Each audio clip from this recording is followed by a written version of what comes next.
Сәлеметсіздер ме, құрметті оқырман? Бүгін сіздерге күйеуінің қатал мінезінен шаршаған әйелдің оқиғасы туралы баяндайтын боламын. Мөлдірдің жасы 40-қа таяған, үйінде бәрі бар, шағын баспана, балалар, жұмыс істейтін күйеуі. Бірақ жүрегінде бір нәрсе жетпейтін. Сол жетпейтін нәрсе мейірім мен түсіністік еді. Күйеуі қатал мінезді болатын, сөздері салқын, кейде ауыр тиетін. Тіпті жақсы ниетпен жасаған ісін де сынайтын. Сен неге бұлай істейсің?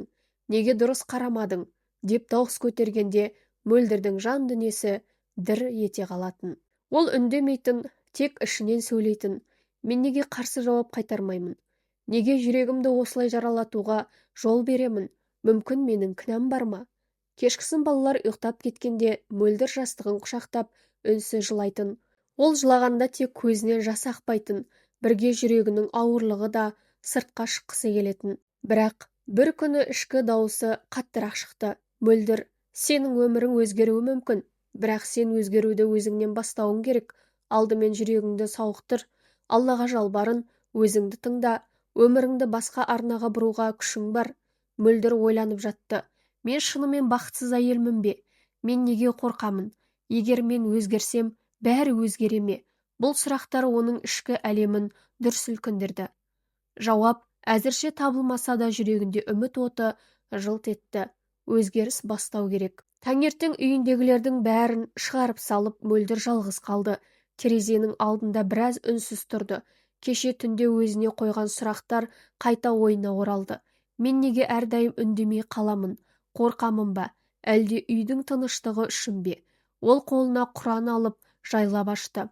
Алғашқы бетіне түскен аятты оқығанда жүрегі дір етті. Расында Алла бір қауымды өзгертпейді, олар өздерін өзгертпейінше. Бұл сөз мөлдірдің ішкі даусымен үндесіп кетті. Иә, мен өзгермесем өмірім өзгермейді екен ғой деп сыбырлады ол. Сол сәтте ол қолына қалам мен дәптер алды да өзіне бірінші рет анық жазып қойды. Мен өзімді бағалауды үйренемін. Күйеуімнің қатал сөздерін жүрегіме өткізбеуді үйренемін. Күніне бір рет өзім үшін дұға жасаймын. Бұл жай ғана жазылған сөздер сияқты көрінгенімен мөлдірдің жүрегі бұрынғыдан жеңілдеп қалды.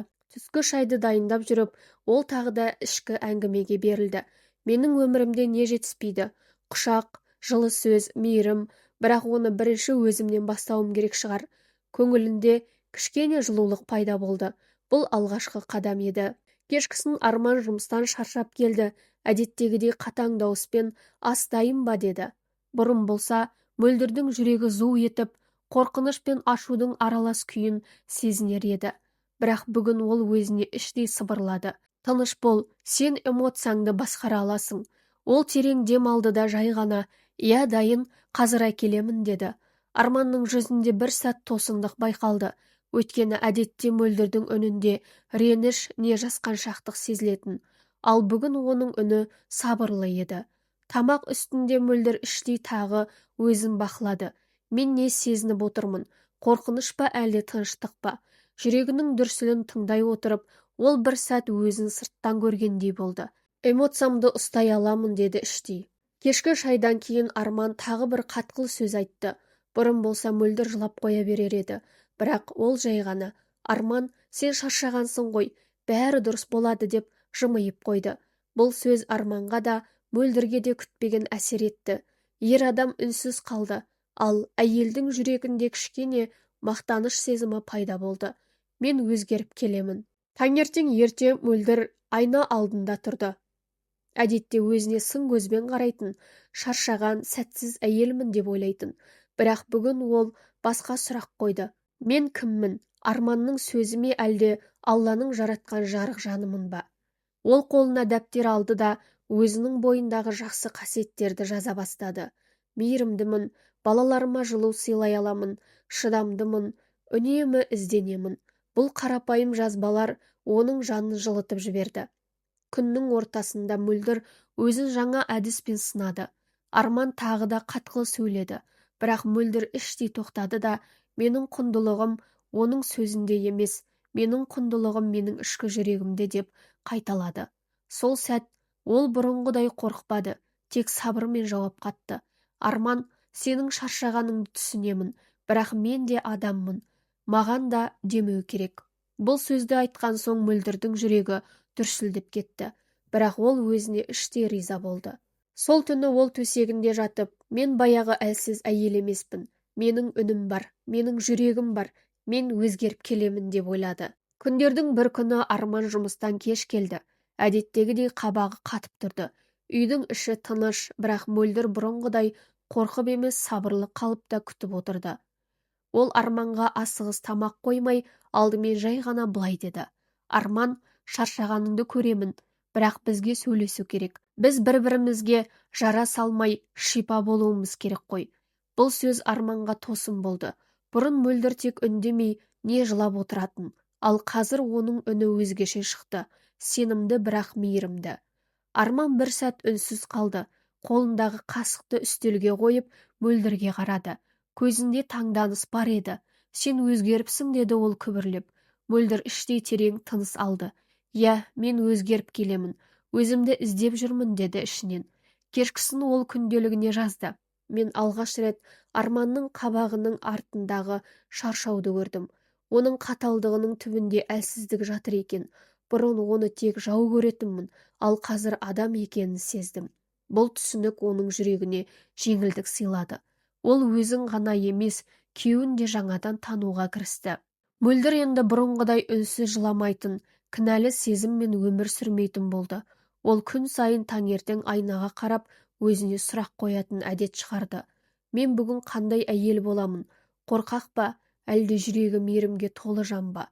Бұл сұрақ оның ойына жарық түсіретін шам сияқты әсер етті. Күйеуі Арман алғашында бұл өзгерісті түсінбей жүрді, бірақ бірте-бірте ол да сабырлы бола бастады. Үйдің ішіндегі ауыр ауа сейіліп, орнын жеңіл тыныс басты. Бір күні Арман кешкі ас үстінде үнсіз отырып қалды. Сосын күрсініп, мөлдір, мен сені көп жыл ренжітіппін. Сенің шыдамдылығыңды әлсіздік деп ойлаппын. Ал қазір сен маған күштірек болып көрінесің, деді. Бұл сөздер мөлдірдің жанын жылытып жіберді. Көзінен жас шығып, бірақ бұл жолы ол қайғыдан емес, жеңілдік пен қуаныштан жылады. Ол іштей, мен өзімді өзгерттім, соның арқасында біздің шаңырақта өзгере бастады. Әйелдің жүрегі үйдің тынысы екен. Егер мен ішкі тыныштықты тапсам, отбасымда тыныштық табады деп ойлады. Сол түні ол Аллаға шын жүректен тәубе етіп, ең үлкен қателігі өз жүрегін ұмытып қойғаны болғанын түсінді. Әйелдің жүрегіндегі тыныштық бүкіл шаңырақтың тыныштығы. Өзгеріс әрқашан іштен басталады. Мөлдірдің тағдыры бізге бір шындықты айтады. Әйел өзін жоғалтса, отбасының берекесі жоғалады. Әйел өзін таба білсе, шаңырақтың шырағы жанады. Әйелдің жылаған көзі емес, мейірімге толы жүрегі еріне де баласына да медет болады. Қорқыныш пен үнсіздіктен туған өмір тұйық, ал өз-өзімен тілдесіп жүрегін тыңдай алған әйелдің өмірі бақытқа жол. Мөлдір ішкі еркіндігін тапқан сәтте оның күйеуі де өзгерді. Үйінің ауасы да тазарды. Себебі әйелдің энергиясы үйдің жүрегі, ал жүректегі тыныштық баршаға тыныс. Әйел өзіне мен кіммін, мен не қалаймын деген сұрақтарды қойған сайын, ол тек өзін ғана емес, отбасында емдейді. Ал құрметті оқырман, сіз де мөлдір сияқты ішкі әлеміңізді түсінбей, өзгеден қаталдық көрген сәттеріңіз болды ма? Егер сіз мөлдірдің орнында болсаңыз, қандай қадамдар жасар едіңіз? Отбасыңыздағы тыныштық пен татулықты сақтау үшін әйел мен ердің қайсысы көбірек жауапты деп ойлайсыз? Қатал сөздерден кейін жан жарасын қалай жазуға болады? Өзіңізге мен бақытты болуға лайықпын деп айта аласыз ба?